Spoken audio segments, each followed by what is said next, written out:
Even the greatest directors have their pet peeves. But few were as blunt as Alfred Hitchcock when it came to actors. He famously called actors stupid children and claimed he'd rather direct crows than people. But was his disdain personal or just part of his perfectionist vision?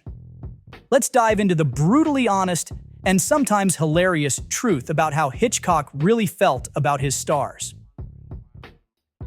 Back in 1963, right after The Birds premiered at the Cannes Film Festival, Hitchcock sat down for an interview with the iconic Italian journalist Oriana Fallaci. At one point, she brought up something that had people buzzing: his supposed dislike for actors.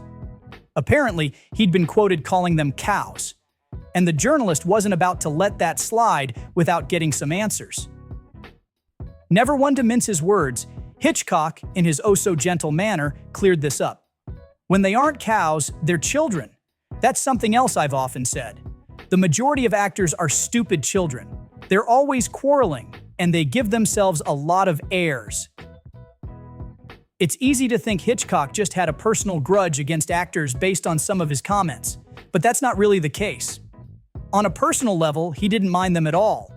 What he couldn't stand, though, was when they got in the way, messing with his process or trying to change how he wanted things done. I've always said that Walt Disney has the right idea. His actors are made of paper. When he doesn't like them, he can tear them up. Hitchcock was a genius, no doubt about it.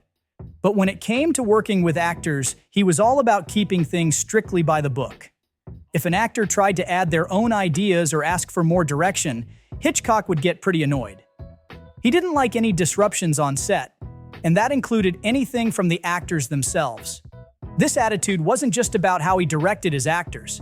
It also influenced who he chose to cast in his films. Take Kim Novak, for example. Hitchcock once admitted that he only cast her in Vertigo because Vera Miles was unavailable. Think of Kim Novak. In the second part of Vertigo, when she's dark-haired and looks less like Kim Novak, I even managed to get her to act. But the only reason I took Kim Novak was because Vera Miles was pregnant. Indeed, Kim Novak did not insert herself into the director's good graces. When no sooner had she signed on to work on Vertigo, Novak went on strike, demanding more money to appear in the film. After asking Hitchcock how he wanted her to play the character, Kim was allegedly told, "What I do expect from you is to stand where I want you to, wear what I want you to, and speak in the rhythm that I want you to."